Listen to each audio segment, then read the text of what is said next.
હું નિખિલ દ્વિવેદી આપ સૌનું સાંદીપની વિદ્યાપીઠ સંકુલમાં હાર્દિક સ્વાગત કરું છું. આપણે ત્રણ કાળ પૂરા કર્યા: સાદો વર્તમાન, સાદો ભૂતકાળ, સાદો ભવિષ્યકાળ. હવે ત્રણ કાળ પૂર્ણ કર્યા બાદ આપણે ધોરણ 10 ની બોર્ડની પરીક્ષામાં ખૂબ જ મહત્વનો મુદ્દો, તેનું નામ છે ફ્રેમ ધ ક્વેશ્ચન. નો મતલબ પ્રશ્ન બનાવો. હવે આ પ્રશ્નો જે આપણે બનાવીએ છીએ એ પ્રશ્નો આપણે જે કાળ ભણ્યા એ કાળને લગતા પ્રશ્નો પૂછાય છે. અને જેનો બોર્ડની પરીક્ષામાં પાર્ટ એ માં એમસીક્યુ સ્વરૂપે, એટલે મતલબ તમને 4 ઓપ્શન અંદર આપેલા છે અને તમને જે પ્રશ્ન છે એમાં નીચે અંડરલાઈન કરેલી છે. શું કરેલી છે? અંડરલાઈન. અને એ પ્રશ્નો આપણે કાળ મુજબ પ્રશ્નો બનાવવાના છે. આપણે આ પ્રશ્નો ફ્રેમ ધ ક્વેશ્ચન છે એ બોર્ડની પરીક્ષામાં પ્રશ્ન નંબર 52, 53 અને 54 માં પૂછાય છે, જેના કુલ માર્ક છે 3. તો આપણે એવી તૈયારી કરીએ અત્યારે કે આપણે 3 માર્ક બોર્ડની પરીક્ષામાં જવા જોઈએ નહીં, મતલબ કે આપણે પૂરેપૂરા 3 માર્ક આપણને મળી જાય. તો ફ્રેમ ધ ક્વેશ્ચનમાં તમને ખબર જ છે કે ઘણા બધા પ્રશ્નોનો સમાવેશ, જેમ કે હુ થી બનતા પ્રશ્નો, what, where, when, how much, how many, આ ઘણા પ્રશ્નોનો સમાવેશ છે એ ફ્રેમ ધ ક્વેશ્ચનમાં કરવામાં આવે છે. તો એમાં પહેલો જ આપણે લઈએ WHO, હુ એટલે કોણ. સૌથી સરળમાં સરળ આ જે હું છે એમાં આપણે કોઈ પ્રકારના કાળ જોવાના છે નહીં. ડાયરેક્ટ આપણે તમને જે નામ આપેલું હોય એ નામને કાઢી સીધું હું મૂકી દેવાનું, પાછળનું વાક્ય જોડી દેવાનું. એટલે ફ્રેમ ધ ક્વેશ્ચનમાં સૌથી સરળમાં સરળ મુદ્દો હોય તો એ છે WHO, હુ એટલે કોણ. હવે આપણને ખબર કેમ પડે ક્યાં આપણે હું મૂકવું? તો લખેલું છે કે વાક્યમાં કર્તા અથવા નામ અથવા તો સર્વનામ જાણવા માટે આપણે WHO, હુંનો ઉપયોગ કરવામાં આવે છે. હવે પહેલા આપણે ભણ્યા કે ભાઈ કાળ મુજબ પ્રશ્ન બનાવો. તો માની લો કે અહીંયા આપણે વર્તમાન કાળની વાત કરીએ. જો વર્તમાન કાળ હોય તો આપણે કેવી રીતના હુંથી પ્રશ્ન બનાવો? તો એમાં પહેલા લખવાનું હું આવશે, પછી ક્રિયાપદનું એસ અથવા ઈએસ વાળું રૂપ આવશે, પછી આવશે કર્મ, પછી આવશે અન્ય શબ્દ અને પાછળ પ્રશ્નાર્થ ચિહ્ન. એટલે તમને આ ઓપ્શનમાં આપેલા છે. માની લો જોઈએ આપણે કે અમિત બ્રેક્સ ધીસ ગ્લાસ. હવે આ વાક્ય સાદા વર્તમાન કાળનું એસ લાગેલું છે. ફરીવાર આપણે કોઈ પણ કાળને ઓળખવા હોય તો બે રીતના ઓળખીએ. એક તો કોઈ પણ કાળને આપણને જે નિશાની આપેલી હોય અને એ કાળમાં કયું વર્બ આપેલું છે. ક્રિયાપદનું મૂળ રૂપ છે, એસકેઈએચ છે, ભૂતકાળ રૂપ છે, શૈલીવાળું રૂપ છે. તો એના ઉપરથી આપણને ખ્યાલ આવે કે આ કાળ કયો છે. તો અહીંયા અમિત બ્રેક્સ ધીસ ગ્લાસ, આ કાળ વર્તમાન છે. શું કામ? તો કે ક્રિયાપદને આમાં એસ લાગેલું છે. તો શું કરવાનું? તો પરીક્ષામાં અમિતમાં લાઈન દોરેલી છે, આમાં તમને નેહામાં લાઈન દોરી છે. તો જે લાઈન દોરી હોય એ શબ્દ જવાબમાં આપણે લેવાનો નહીં. તો આપણે આને કાઢી અમિતને કાઢી હું મૂકી દીધું, બાકીનું આખું વાક્ય આપણે જોડી દીધું, પ્રશ્નાર્થ ચિહ્ન છેલ્લે કરી દીધું. બીજું, નેહા સિંગ્સ અ સોંગ. આ વાક્ય પણ સાદા વર્તમાન, કારણ કે પાછળ એસ લાગેલો છે. નેહામાં લાઈન દોરી છે એનો મતલબ કે નામની નીચે લાઈન દોરેલી હોય તો આપણે પ્રશ્ન બનાવવાનો છે હુંથી. તો નેહાને કાઢી સીધું મૂકી દેવાનું હું અને પાછળનું વાક્ય જે છે એમને જોડી દેવાનું છે. તો ફ્રેમ ધ ક્વેશ્ચનમાં સૌથી સરળમાં સરળ કોઈ મુદ્દો હોય તો એ WHO, હુ એટલે કોણ છે. આપણે હવે સાદા ભૂતકાળમાં હુંથી પ્રશ્ન કેવી રીતના બને એની વાત કરીએ. તો પહેલા હું સાદો ભૂતકાળ એટલે ક્રિયાપદનું ભૂતકાળ રૂપ પ્લસ કર્મ પ્લસ અન્ય શબ્દ. હવે ભવિષ્યકાળ હોય તો પહેલા હું, પછી વિલ, પછી ક્રિયાપદનું મૂળ રૂપ, પછી કર્મ, પછી અન્ય શબ્દ. હવે તમને ખ્યાલ જ છે કે દરેક કાળની વાક્ય રચનામાં થોડું બદલાય, બાકી બધા શબ્દો સરખા હોય. જેમ કે આપણે હુંથી પ્રશ્ન બનાવીએ તો દરેકની અંદર અહીંયા કોઈ પણ કાળમાં હું તો સરખો જ આવશે. બદલાય છે ક્યાં? તો કે ક્રિયાપદ બદલાય. યાદ રાખજો, આપણે વર્તમાન કાળમાં શીખ્યા કે એસ કે એસ આવે, ભૂતકાળમાં ભૂતકાળ રૂપ આવે, ભવિષ્યકાળમાં વિલ વત્તા ક્રિયાપદનું મૂળ રૂપ. બધી વસ્તુ બદલાય છે.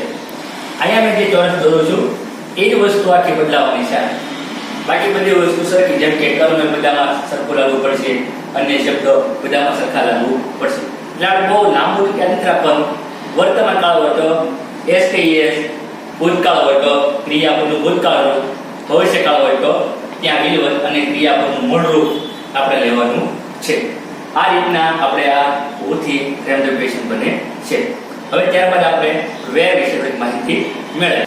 આપણે હવે ફ્રેમ ધ ક્વેશ્ચનમાં બીજો પ્રશ્ન વેર, WHERE વેર એટલે ક્યાં. હવે આ બધું તમે ધોરણ 9 માં 8 માં તો ભણી ગયા છો. હવે વેર છે એ હંમેશા સ્થળ બતાવે. શું બતાવે છે? સ્થળ. કે ભાઈ સ્થળ અંગેની માહિતી મેળવવા માટે આપણે વેરનો ઉપયોગ કરીએ. આગળ વાત કરીએ, તમને અહીંયા પરીક્ષાની અંદર અંડરલાઈન કરેલી છે. જો તમને કોઈ સ્થળની નીચે અંડરલાઈન કરી હોય, મળી છે સ્થળની નીચે અંડરલાઈન દોરેલી હોય તો તમારે વેરથી પ્રશ્ન બનાવવાનો છે. હવે વેરથી પ્રશ્ન બનાવવાનો વાત સાચી વાત છે, પણ આપણે વાક્ય ઓળખવું પડે. એટલે મતલબ કે વાક્ય કયા કાળનું છે. પછી જે કાળમાં બધું વાક્ય હોય એ પ્રમાણે આપણે એમાં ડુ ડઝ કે ડીડ કે શેલ બી કે આઈએનજી કે વોઝ એ બધું આપણે કાળ પ્રમાણે મૂકતું જવું પડે છે. હવે માની લો કે એ વાક્ય વર્તમાન કાળનું હોય તો હવે અહીંયા આપણે વેરથી જે પ્રશ્ન બનાવવાના છે. હવે તમે 3 કાળ ભણી ગયા. હવે તમે 3 કાળનો પ્રશ્ન એટલે તમે જોવો ને તો જો અહીં શરૂ થાય. પરંતુ વર્તમાન કાળનો પ્રશ્ન ગણો ને કે ડુ ડઝ કરતા સેમ ટુ સેમ છે. હવે રીતના ભૂતકાળનો પ્રશ્ન વાક્ય ગણો બીજી શરૂ કરી અહીં ભવિષ્યકાળનો પ્રશ્ન ગણો. પણ અહીંયા આપણે એની આગળ આપણે વેર શબ્દ એડ કર્યો છે. એનો મતલબ કે તમે ભણી ગયા છો પ્રશ્ન વાક્ય ઈ જ છે. આમાં કઈ બીજું કઈ નવીન કઈ કોઈ માહિતી છે નહીં, પણ આપણે વેરથી પ્રશ્ન બનાવવાનો છે. એટલા માટે આપણે સૌથી પહેલા વેર મૂકવો પડે. એટલે અહીંયા વેર આપણે મૂકેલું છે. ખાસ આપણે સમજીએ કે સાદા વર્તમાન કાળની કોઈ વાક્ય હોય તો આપણે એને વેરથી કેવી રીતના પ્રશ્ન બનાવી શકાય છે. તો વાક્ય જોઈએ ને પેલા વાક્ય રીતના છે ટિક કરીએ. વેર પછી લેવાનું ડુ અથવા ડઝ લેવાનું, પછી કર્તા મૂકવાનો, પછી ક્રિયાપદનું મૂળ રૂપ ક્ષેત્ર મૂળ રૂપ લેવાનું છે, પછી કર્મ, પછી અન્ય શબ્દ. જેમ કે Dinesh goes to Palitana every day. હવે આ વાક્ય છે એને અહીંયા es લાગેલો છે એટલે ખ્યાલ આવે કે આ વાક્ય વર્તમાન કાળનું છે. અને બીજું અહીંયા every day આપેલું છે એટલે વર્તમાન કાળનું વાક્ય છે. પછી ખાસ મહત્વનું કે તમને અહીંયા લાઈન દોરી છે એ લાઈન પાલિતાણા એ સ્થળ કહેવાય છે. એનો મતલબ એવો છે કે સ્થળમાં લાઈન દોરેલી છે એટલે પ્રશ્ન બનશે વેર. બીજું આપણને એવું જવાબ જાણવા મળ્યું કે આ વાક્ય વર્તમાન કાળનું છે એટલે પ્રશ્ન વેરથી બને, વાક્ય છે વર્તમાન કાળનું. એટલે આપણે આ વાક્ય રચના પ્રમાણે આપણો જવાબ બનાવવાનો છે. તો પહેલા આપણે લીધું વેરનું વેર. પછી વાત કરીએ કે ડુ ડઝ બે માંથી એક લેવાનું. પણ હવે આપણે ડુ ડઝ છે એ કોના ઉપરથી લેવાનું? તો કે ભાઈ કર્તા ઉપરથી. અહીંયા જે કર્તા આપેલો છે એ કર્તાના સહારે આપણને ડુ ડઝ મળે. કે જેવો કર્તા કેવો છે એ પ્રમાણે આપણે ખ્યાલ આવે. તો જો વાક્યમાં અહીંયા વેર મૂક્યું પછી કર્તા દિનેશ છે તો ભાઈનું નામ છે તો એની સાથે ડુ લેવાય નહીં, ત્યાં વપરાય છે ડઝ. એટલે આપણે મૂક્યું ડઝ. પછી કર્તાનું દિનેશનું દિનેશ. પછી ક્રિયાપદનું મૂળ રૂપ તો આપણે અહીંયા મૂક્યું છે ગો. હવે વાક્યમાં જો ગો છે તો અહીંયા શા માટે ગો મૂક્યું? કારણ પેલા આપણે વર્તમાન કાળમાં ભણી ગયા છીએ કે ડઝ ની સાથે es વાળો રૂપ કોઈ દી આવી શકે નહીં. એમાં મોટું રૂપ જ આવે. જો આ ડઝ લખીને હું ગોજ લખું તો વાક્યમાં ખોટું પડે. શું કામ? કારણ કે ડઝ માં તો ઓલરેડી આપણને es આપેલા જ છે એટલે ફરીવાર આપણે મૂકવાની જરૂર છે આપણે નહીં. એટલે ગો મૂક્યું, ટુ ટુ અને એવરીડે નું એવરીડે. પણ ખાસ યાદ રાખજો કે અંડરલાઈન દોરેલો શબ્દ જવાબમાં લેવાનો છે આપણે નહીં. લખું તમને ખ્યાલ આવે એટલા માટે કે લાઈન દોરેલ શબ્દ જવાબમાં લેવો નહીં. નો મતલબ કે જો અહીંયા આપણે લાઈન દોરી છે ટુ પાલિતાણામાં તો ટુ પાલિતાણા આપણને ક્યાંય જવાબમાં આપણે લેવાનું છે નહીં. પણ હા આપણને લાઈનના આધારે ખ્યાલ આવે કે આપણે ઉથી પ્રશ્ન બનાવવો છે, વેરથી બનાવવો છે, વર્ડથી બનાવવો છે, એ આપણને ખ્યાલ આવી શકે છે. ત્યારબાદ આપણે સાદા ભૂતકાળની કઈ રીતના પ્રશ્ન બનાવવાનું આપણે બંધારણીય લખેલું છે એ જોઈએ. વેરનું વેર, અહીંયા મોટું ડૂડલ કાંઈ લેવાનું ખાલી ડીડ, અહીંયા કરતા ક્રિયાપદનું મૂળ રૂપ બેમાં સરખું છે. પછી કર્મ અન્ય શબ્દ. મેં આ વાત કરી એમ થોડો ઘણો ફેરફાર છે, ખાલી ફેરફાર બદલાય છે, ક્રિયાપદના રૂપમાં ફેરફાર થાય છે અને એની આરવારના જે સહાયકારક શબ્દો હોય હેલ્પિંગ વર્બ, જેમ કે આ ભૂતકાળમાં વપરાય છે ડીડ, તો ડૂડલ સાદા વર્તમાન કાળમાં આવે છે. એ ખાસ યાદ રાખવાનું તમારે છે. જોઈએ વાક્ય આપણે, અમી લીવડ ઇન ભાવનગર. તો હવે આ વાક્ય ભૂતકાળ છે ખબર કેમ પડે? તો કે જો અહીંયા ક્રિયાપદનું ભૂતકાળ આપેલું છે, લીવડ ભૂતકાળ લીવડ, તો આપણને એના ઉપરથી ખ્યાલ આવે કે આ વાક્ય સાદા ભૂતકાળનું છે. પછી જો નંબર 2 માં ભાવનગરમાં લાઈન દોરી છે. ભાવનગરને કહેવાય છે સ્થળ. તો પ્રશ્ન બનાવવાનો છે આપણે વેરથી. એટલે પ્રશ્ન વેરથી છો અને વાક્ય રચના સાદા ભૂતકાળની થઈ. એટલે પહેલા મૂકવાના નિયમ પ્રમાણે વેરનું વેર, પછી ભૂતકાળનું વાક્ય હોય તો મૂકવાનું ડીડ, એટલે આપણે મૂક્યું ડીડ. જો ડીડી બધી સાથે આવશે. જેવી રીતના આપણે વર્તમાન કાળમાં ડૂડલ કેમ ભાગ પાડવા પડતા હતા કે ઈસ ઈટ હોય તો ડઝ વપરાય, આઈવી યુ તેમાં ડુ લેવાનું.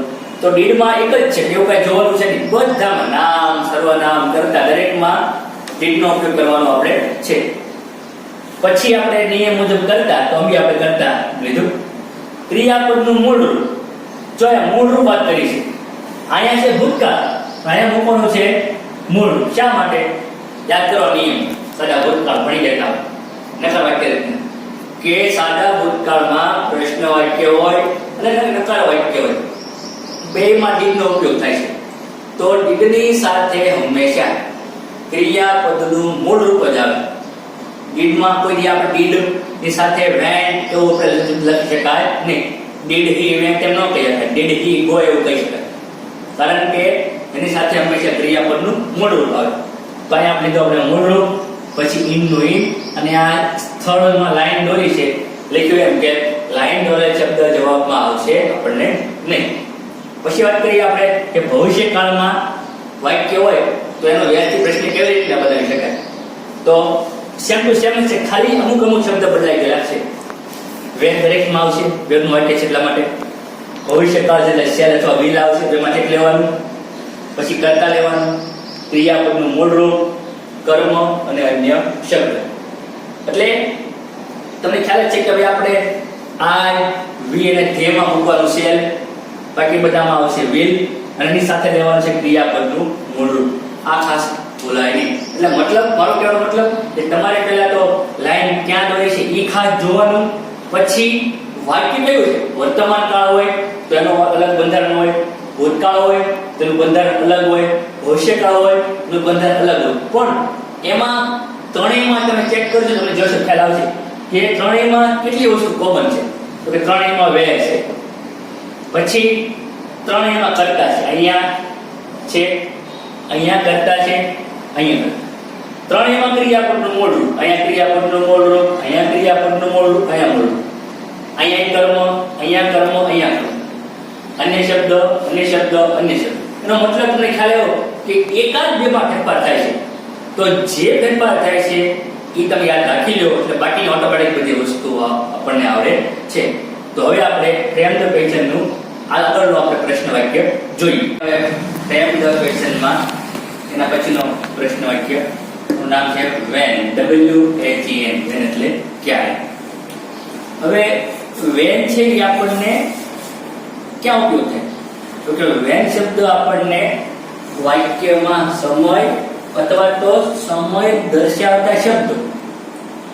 હવે સમય તમને ખ્યાલ જ છે કે 5 વાગ્યા, 6 વાગ્યા, 8 વાગ્યા, પણ સમય દર્શાવતા શબ્દો જેમ કે એવરી ડે હોય, yesterday, in the morning, in the night, tomorrow, next day, last day, આ બધા શબ્દોને આપણે સમય દર્શાવતા શબ્દ તરીકે ઓળખવામાં આવે છે.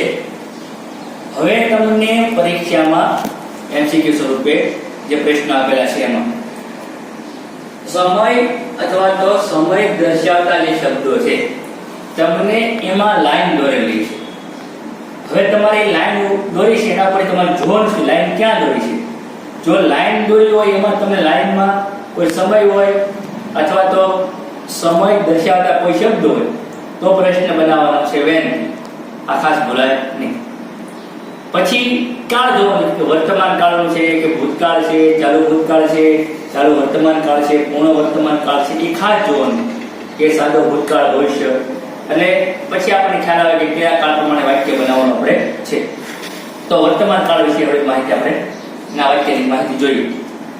જેમ કે વર્તમાન કાળનું વાક્ય હોય તો પહેલા આપણને ખ્યાલ છે કે ત્રણેયમાં અહીંયા વેન મૂક્યું.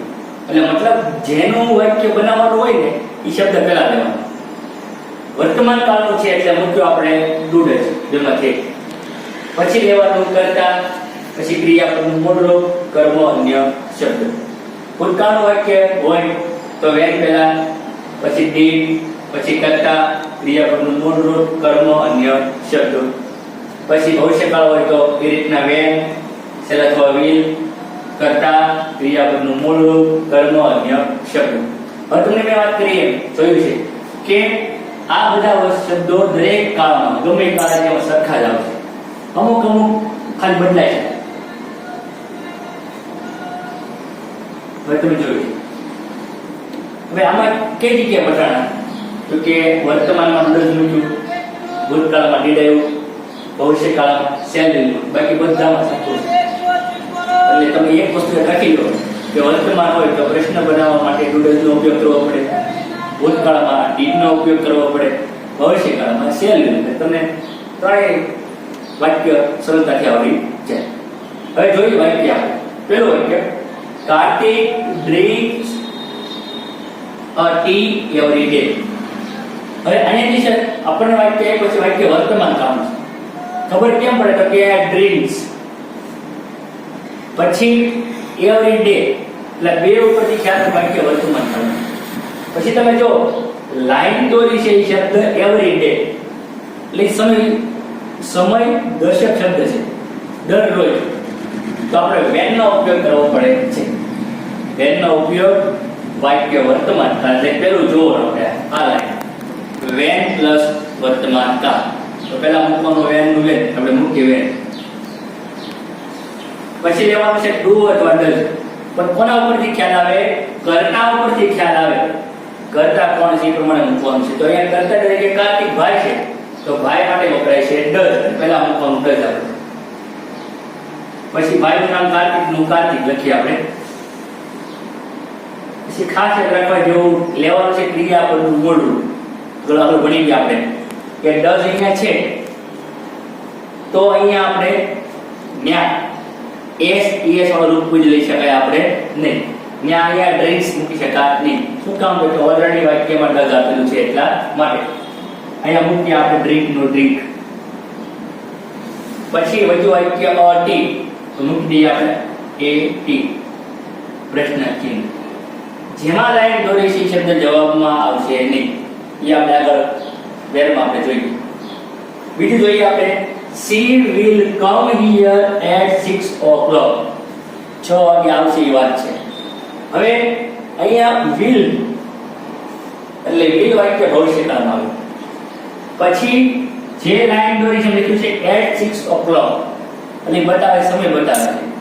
ભવિષ્યકાળ તો સમય માટે વપરાય છે when એટલે કે વાક્ય when અને વાક્ય રચના ભવિષ્યકાળ. તો આ લાઈન પ્રમાણે વાક્ય બનાવવાનું, બંધારણ પ્રમાણે વાક્ય જોવાનું આપણે છે. તો પહેલું જોઈએ when નું when એટલે મૂકીએ when. પછી કીધું કે shall અથવા will બેમાંથી એક લેવાનું. તો કર્તા ઉપરથી ખ્યાલ આવે કે કર્તા કેવો છે એવું મૂકવાનું shall અથવા will. તો કર્તા તરીકે સી છે, બેન માટે વપરાય છે એટલે સી સાથે વપરાય છે will એટલે મૂકીએ આપણે will. પછી છે કર્તા તો કર્તા અહીંયા સી. પછી જે ક્રિયાપદનું મૂળરૂપ તો એ કમ એટલે આવવાની ક્રિયા છે. કમ હિયર મૂકી દઈએ કમ હિયર. પછી at 6 o'clock જવાબમાં આપણે લેવાનું છે નહીં, કારણ કે એનથી પ્રશ્ન બન્યો તે જવાબમાં લઈ શકાય આપણે નહીં. તો વાક્ય કે પાછળ આપેલું છે એટલે પ્રશ્નાર્થી નથી કરી દી. એટલે આ રીતના આપણે વેનના વાક્ય બનાવી શકીએ છીએ. હવે આપણે આગળ બીજો પ્રશ્ન વાક્ય આપણે જોઈએ. આપણે હવે ટેમ્પ ક્વેશ્ચનમાં એના પછીનો પ્રશ્ન વાક્ય વોટ. વોટ એટલે શું? વોટનો ઉપયોગ ક્યાં થાય? તો કે ભાઈ આપણે કોઈ વ્યક્તિ કે વસ્તુની કોઈ ચોક્કસ માહિતી મેળવી હોય તો એ માહિતી મેળવવા માટે આપણે ખાસ વોટનો ઉપયોગ કરવો પડે છે. હવે એક ખાસ યાદ રાખવાનું કે વોટના જે આપણે વાક્ય રચના બનાવશું વર્તમાનની, ભૂતકાળની હોય છે એની અંદર ખાસ વાક્ય રચનામાં કર્મ નહીં આવે. શું કામ? કારણ કે વોટથી પ્રશ્ન પૂછવાથી એટલે શુંથી પ્રશ્ન પૂછવાથી જ આપણને કર્મ મળે છે. એ કર્મ જવાબમાં આપણે લેવાનું હોય નહીં. તો જોઈએ વાક્ય રચના કેવી રીતના બનાવે છે. વર્તમાન, ભૂતકાળ, ભવિષ્યકાળ. વર્તમાન કાળમાં પેલા વોટ, ડુડલ, કર્તા, ક્રિયાપદનું મૂળ રૂપ, અન્ય શબ્દ આમાં કર્મ આવશે નહીં. એવી રીતના ભૂતકાળ હોય તો બાકી બધું સરખું જ રહેશે. ડી ખાસ એક્સ્ટ્રા વધે કે પણ મતલબ ડી આમાં યાદ રાખવાનું ખાસ આમાં યાદ રાખવાનું ડુડલ. ભવિષ્યકાળ હોય તેમાં વપરાય છે શેલ વિલ. બાકી બધું દરેકમાં કર્તા, ક્રિયાપદ, મૂળ રૂપ અને શબ્દ દરેકમાં સરખું રહેશે. તો જોઈએ આપણે કેવી રીતના વોટથી વાક્ય બને. Mehul draws a picture daily. હવે આપણે લાઈન દોરી છે એમાં a picture છે. તો આ વાક્યને આપણે શુંથી પ્રશ્ન પૂછી એટલે આપણે જવાબ a picture થી જ મળે. મને ખ્યાલ જ છે. તો a picture છે એના માટે વપરાય છે what. એટલે પ્રશ્ન માટે પહેલા what મૂકવાનું, પછી અહીંયા s મૂકેલો છે ક્રિયાપદ. એટલે આ વાક્ય વર્તમાન કાળનું છે. એટલે એક તો what થી પ્રશ્ન બનશે અને ઉપરાંત વર્તમાન કાળ. એટલે આ નિયમ જોઈ લેવાનો આપણે પહેલી વાક્ય રચના. તો જોઈએ પહેલા what નું what મૂકી આપણે, પછી લેવાનું ડુડલ, પણ કર્તા ઉપરથી લેવાનું. કર્તા છે મેહુલ, એ ભાઈ છે આપણે ડઝ, તો લઈએ આપણે ડઝ. પછી કર્તા બનતું મેહુલ, મેહુલ. પછી લેવાનું છે ક્રિયાપદનું મૂળ. તો અહીંયા ડ્રોસ લેવાનું છે, ખાલી લેવાનું ડ્રો. આ પિક્ચર જવાબમાં આવશે નહીં કારણ કે એમાં લાઈન દોરેલી છે એટલા માટે. હજી હું તો કે ડેલી છેલ્લે પ્રશ્નાર્થી કરી દેવાનું છે એ બોલાય. બીજું વાક્ય we bought some vegetable yesterday. Boat ઉપરથી ખ્યાલ આવે ભૂતકાળ છે, yesterday પરથી ખ્યાલ આવે વાક્ય ભૂતકાળનું છે. એટલે ભૂતકાળનું વાક્ય હોય તો પ્રશ્ન બનાવવા માટે વપરાય છે ડીડ. બધાને ખ્યાલ જ છે, તમે જાણો છો. ભૂતકાળની વાક્ય રીતના જોવાનું એટલે પહેલા મૂકવાનું વોટ નું વોટ, ડીડ લેવાનું તો આપણે મૂકશું ડીડ. પછી કર્તા તરીકે જે ભીમ છે તો મૂકવાનું ભીમ આપણે. પછી લેવાનું ક્રિયાપદનું મૂળ રૂપ, ખાસ બોલાય નહીં. અહીંયા બોટ છે ક્રિયાપદનું ભૂતકાળ છે એટલે ત્યાં લેવાનું આપણે બાય, B-U-Y બાય. પછી સીધું લઈ લેવાનું અન્ય શબ્દ. અને કે આ સમ વેજીટેબલ્સ તો એમાં લાઈન દોરી એટલે જવાબમાં આપણે લઈશું નહીં. શું વધ્યું? યસ્ટરડે.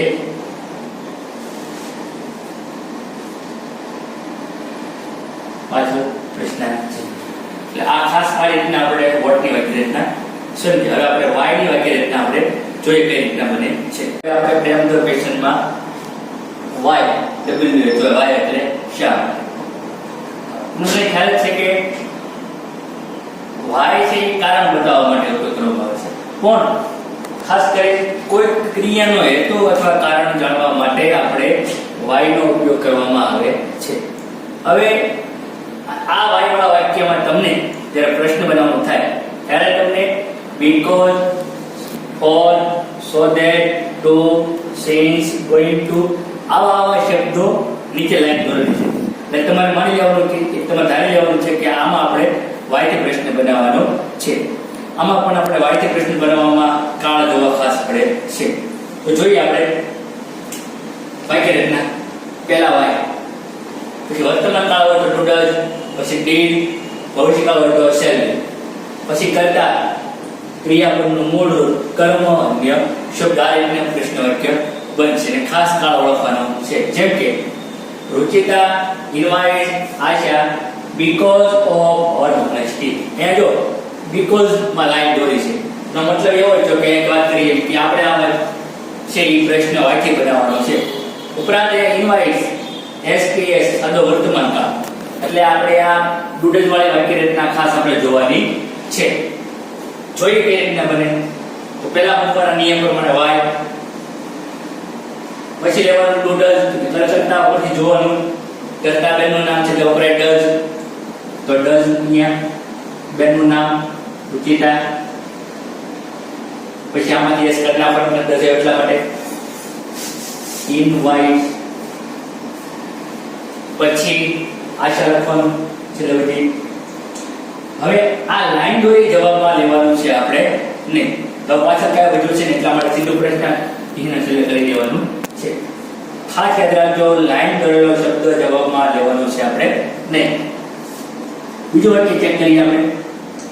અર્પિતા રીડ્સ એટલે સદો વર્તમાન કાળ છે, પણ લાઈન દોરી છે so that she can get better rank. so that તો નિયમમાં છે જો કે હા એટલે પ્રશ્ન બનશે y થી. સરસ, y થી પ્રશ્ન બનશે. કાળ છે સાદો વર્તમાન. આ પહેલી વાક્ય રચના પ્રમાણે કામ કરવાનું આપણે છે. y નું y, પછી મૂકવાનું ડઝ, કરતા પ્રમાણે લેવાનું. કરતા બેનનું નામ છે એટલે આપણે ડઝ. પછી અહીંયા એસ કાર્ડ નાખવાનું, અમારે એસ મોકલ્યો છે એટલા માટે રીડ. પછી બધું 10 ઓવર,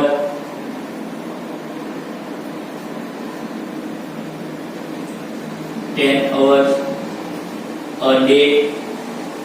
પછી અહીંયા લાઈન દોરી છે ને so that she can, ઈ આખું લાઈન આપણે જવાબમાં લેવાની છે આપણે નહીં. તો ક્યાંય પાછળ વધ્યું છે ને એટલા માટે સીધો પ્રશ્ન ચિહ્ન મૂકી દેવાનો છે. ફરી વાર કરી લઈએ આપણે.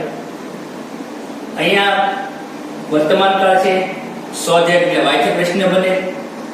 પેલા y મૂક્યો, બેનનું નામ છે ડઝ મૂક્યું, પછી કરતા મૂક્યું નામ, પછી ક્રિયાપદનું મૂળ રૂપ રેડનું રેડ, પછી 10 hours a day લખીને કામના પાછળ કાંઈ છે ને સીધું કરેલ પ્રશ્ન ચિહ્ન.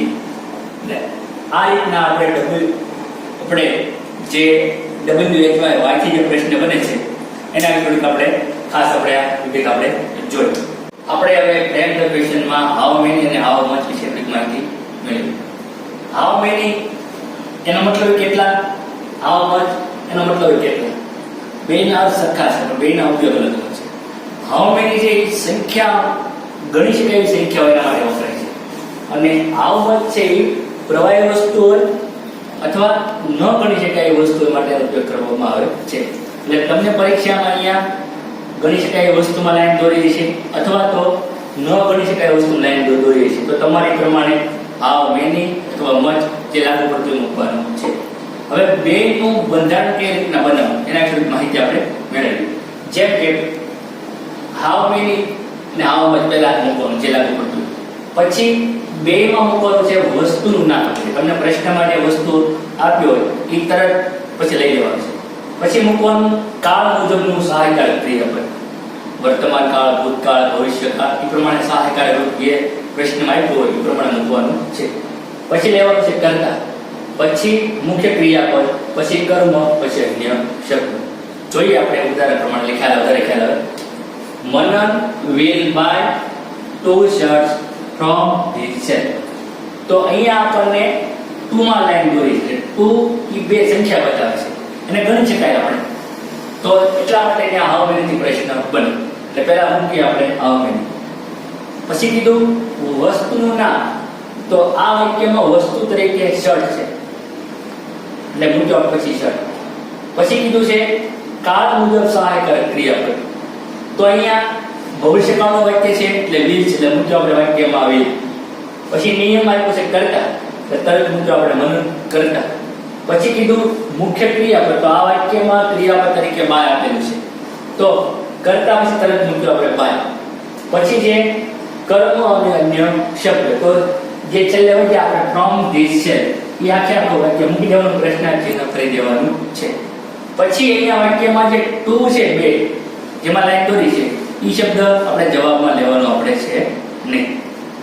તો આપણે આજે કયા કયા ટોપિક ભણ્યા, જેમાં કે પેલા હું શીખી ગયા where, when, why, what, how many, how much. આ રીતના આપણે બધા જે પ્રશ્ન બનાવવાના વાક્યો છે એના વિશે આપણે માહિતી આપણે મેળવી. તમને કોઈને આ વિડીયો જોયા પછી કોઈ ડિફિકલ્ટી હોય કે સાહેબ સમજણ હોય, આ રીતના પ્રશ્ન હોય, તો તમે મારા કોન્ટેક્ટ નંબર ઉપર તમે મને સંપર્ક કરી શકો છો. સમય સાંજે 5:30 થી 6:30. અસ્તુ. જય હિન્દ, જય ભારત.